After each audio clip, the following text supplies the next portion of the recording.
They say the river remembers every name ever spoken into it.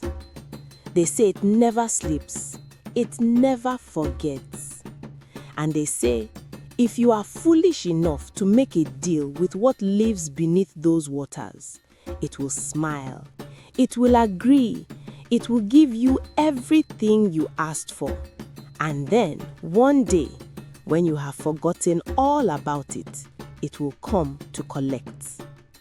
This is the story of a boy named Kofi. In a village called Asante Nkwanta, nestled between two hills and a river so wide you could not see the other side, there lived a boy named Kofi.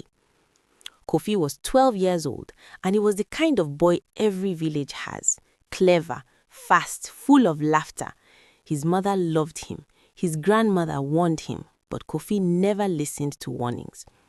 His father had died 2 rainy seasons before, a fisherman taken by the river, though no one ever said that out loud. Now the family had nothing. No fish, no harvest, no money. Kofi watched his mother grind the same small handful of grain every morning, pretending there was more than there was. He watched his little sister's ribs show through her dress, and something hardened inside of him. He had heard stories, of course. Every child in the village had. Stories of Oyamame, the river spirit, the one who lived in the deep water beneath the baobab roots, the one who could grant any wish at all. The elder said, never go to the river alone after dark, never call its name 3 times, and never, under any circumstances, make a deal with what answers. Kofi heard all of this, and then he went anyway. It was a Thursday night when Kofi crept out of the house. He carried nothing but his father's old fishing knife and the words he had been rehearsing for 3 days. The river looked different at night, wider, blacker, alive in a way that daylight hid. He stood at the bank, bare feet sinking into the wet mud, and he spoke. Oyamame, Oyamame, Oyamame. The water went completely still. That is when most boys would have run. Kofi stayed. The voice that came was not loud. That was the terrifying part. It was soft, almost gentle, like a grandmother who knows everything you have ever done wrong and has decided to be patient about it. I hear you, child. What is it you want? Kofi swallowed. Then he spoke. I want my family to never go hungry again. I want us to have enough fish, food, money for the rest of our lives. The river was quiet for a long moment. And what will you give me in return? Kofi had thought about this. He was clever, remember. He had a plan. He would offer something that sounded big but cost him nothing. I'll give you my shadow, he said. My shadow, you can have it. I don't need it. The river laughed, not a horrible laugh, a pleased one. Your shadow, it said. A shadow is just the shape of a soul. You are offering me your soul, child. Do you understand that? Kofi blinked. He had not understood that. Do we have a deal? The river asked. He thought about his mother's tired hands. He thought about his sister's ribs. Yes, he said, we have a deal. And the river smiled beneath the water. He could not see it, but he felt it. The very next morning, it began. Kofi's uncle, who had not spoken to the family in 2 years, arrived at their door with a sack of yam and a fresh catch of fish. I don't know why, the uncle said, looking confused. I just felt I should come. The week after that, a traveling merchant stopped in the village and hired Kofi's mother to cook for his household. Good money, more money than she had ever seen. Then the rains came perfectly that season. Not too much, not too little. Their small garden produced more than they could eat. Kofi walked around the village feeling like a king. His family ate. His mother laughed again. A real laugh, not a tired one. He had done it. He had won. There was only one strange thing. Kofi had no shadow. Not even in the brightest noon sun.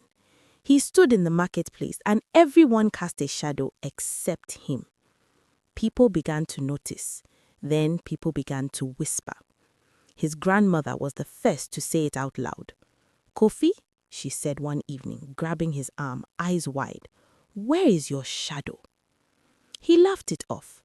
"Shadows are nothing, Grandma. Nobody needs a shadow." She held his face in both her hands and looked at him for a long time. "A man without a shadow," she whispered, "is a man the ancestors cannot see. The river has marked you, and the river is patient." Kofi pulled away and went inside. He told himself she was old, that she did not understand. 3 years passed. Kofi was 15 now, taller, stronger. The family was doing well. His sister was healthy and laughing. His mother had bought back their father's old fishing boat. Life was good. But the river had not forgotten. It started with small things. Kofi would wake in the night to the sound of water, but there was no water near his room. He would hear his name whispered during storms. He would look at the river from a distance and feel with absolute certainty that something beneath the surface was looking back.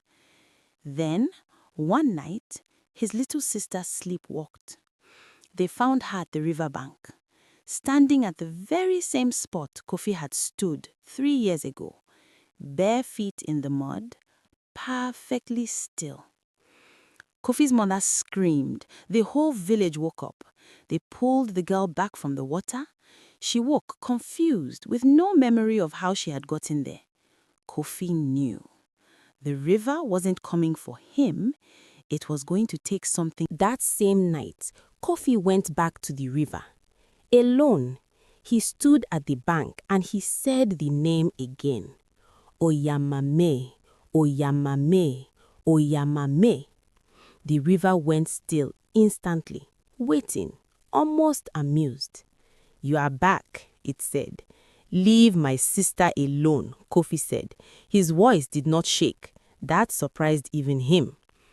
"I made a deal with you, not her, not my family, me. Take what is mine, but leave them." "What you call yours and what I call mine are the same thing, child," the river said. "You gave me the shape of your soul.